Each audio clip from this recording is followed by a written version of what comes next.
Keegan Murray has been struggling a little bit. I think we alluded to it earlier that he has been playing. I mean, he played maybe a tad bit better coming back home, which was kind of expected as he plays better at the Golden One Center than in other stadiums on the road. But he's still kind of got that kind of rookie slump right now. But do you think he's primed for a good game? I mean, do you think with this whole Indiana thing coming up, and there's a lot of emotion, a lot of guys that played with Halliburton, some guys that were involved in that trade, involved in that game, former players of former teams. Uh, I don't want to be negative, but I almost feel like that could contribute to maybe the game kind of getting a little over his head in this one. Maybe I'm wrong. Maybe it helps him lock in or something. But I don't know. Do you have any thoughts on Keegan Murray's play of late and maybe what he can do against Indiana? Yeah, I mean, with a lot of people having stakes in this game, like Sabonis, Halliburton, Hield, and Fox. Um, I don't think it's Murray's game to break out. Like you said, maybe it'll be a little overwhelming. I'm not sure. I just know Murray hasn't really looked the same. And you know what's funny about Murray is that he's ever since we drafted him, especially in summer league in his first like 5-6 games, maybe not even that many games, but he looked like he kind of looked how when Tyrese Halliburton came into the league, and he's like, dang, this guy looks like he's been in the league for 8 years. And that's how Keegan Murray looked through summer league, preseason, first few games in his career. But he's really starting to look like a rookie. And that's what I kind of don't like about Murray. It's like sometimes the missed shots aren't so much. We had a couple plays in the Phoenix game that I can remember specifically where he had this one dribble where he had this dribble move and he pulled up and his foot slipped, but he shot it anyway. He had a Yeah, missed layup. I was going Yeah, to mention that one. That was yeah. It's so like out of control. it's like just don't shoot that. That looks like a rookie making that player, and I think he had a Well, like remember earlier in the game in the first quarter, he had a traveling violation because he was going to put up a shot and didn't put it up. It was an up and yes, down. yeah. It's another one. Mm-hmm. So he probably didn't want to do that again. So he just forced the shot up. It just seemed like he made a mistake, didn't learn the lesson of avoiding a bad shot, and then made a double whammy.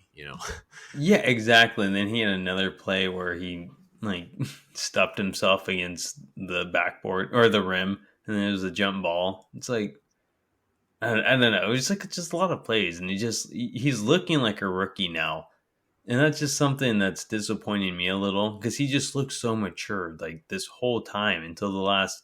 I guess I think it's been the last month now. I think that Hornets game was on Halloween, and that's when his grandma had that accident, or not that accident, but that tragedy, and so I don't know. He kind of just came back down to earth, and he's kind of been back down to earth since then. I just at least looking like a rookie will. So I kind of want to see him making smart decisions again. Um, and I think that can take him a long way. He did look a little better against Phoenix than he had in recent games, but I don't know if this is the one where he's back to hitting like 3 threes and scoring 18 points against a game that's going to have a lot of emotion. Yeah. I mean, one of the things, like looking kind of big picture, at his struggles, it obviously the inability to hit the three in 12 games in November, he's shooting 27.8% from three. And when that's not falling, that was really the composure, of course, was always an element. And maybe he's kind of slipped away from that. There's been some moments, though, where he, is really good on the offensive glass, or where he was aggressive in transition at one point against the Suns. It's not all bad, but you very valid points on your end. But it's just interesting that when that three's not falling, it's kind of, well, how else do you impact the game? And it almost feels like he's forcing it at that point. And it's weird because in college, he was a really good low post player, and the 3-point shot was developed later. I think that's how that went. I know there are some Hawkeye faithful out there. I would love to be corrected. You guys know your basketball. But I think that's how it went. And they don't really use him that way. And I think Brendan Nunez asked him that after practice on Tuesday. Like, you were a really good post player in college. You got, I think he said he had like 97% of his points in the paint area. I'm not 100% sure on that. I didn't double check, but it could be one of those things where he's still trying to adjust to figure out maybe what his game is in the NBA. And I mean, he one of the things that made him really good, also, if I'm not mistaken, was his cutting ability and whatnot, and ability to get inside off the ball. So it's kind of a wonder that that's not kind of a bigger part of what's going on for him. But I don't know. It just kind of seems like he's kind of been forced to play maybe a different way. And that's just kind of a part of that adjustment period. And I think that he will adjust and the three will start falling again. And that'll really help open up other things for him. But it's just interesting. It kind of almost seems like it's just like, as with almost a lot of players in the NBA these days, it's just your game really starts with are you hitting the three or not?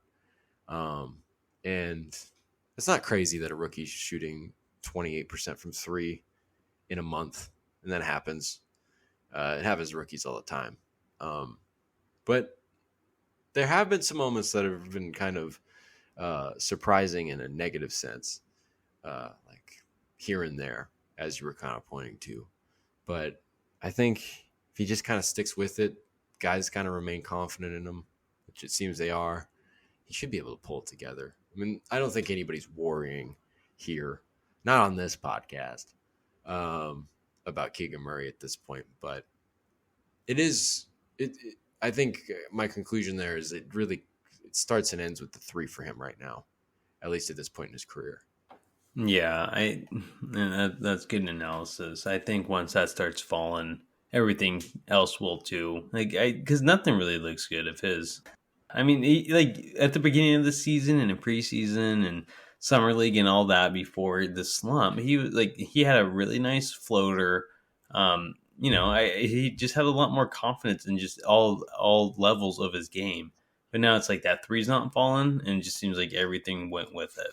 So yeah, and it was nice seeing him. I think he got to the line a couple times last night, and I think they were saying, just, I think this is a classic Kings saying, or maybe it's just NBA saying, but I heard a lot in the Kings announcers. They're just like, yeah, just sometimes you just need to see a couple fall in and you'll get back on track. And yeah, I think that's all he needs. I think that was Atlanta. I think he had 4 free throw attempts. Atlanta, okay. It was on the last few games. So he made his lone three against Phoenix. I forget how he did against Boston. I think it was pretty bad.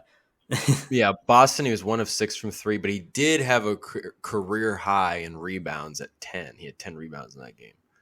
No, that's something to hang your hat on, I guess. Yeah. But it's all going to start with the three for Murray. And that, you made a good point. I didn't know that Murray, kind of was a paint scorer, like a post scorer in college. So, because he kind of just came to the Kings and it's like, all right, he's our stretch four now. So, that is a big adjustment.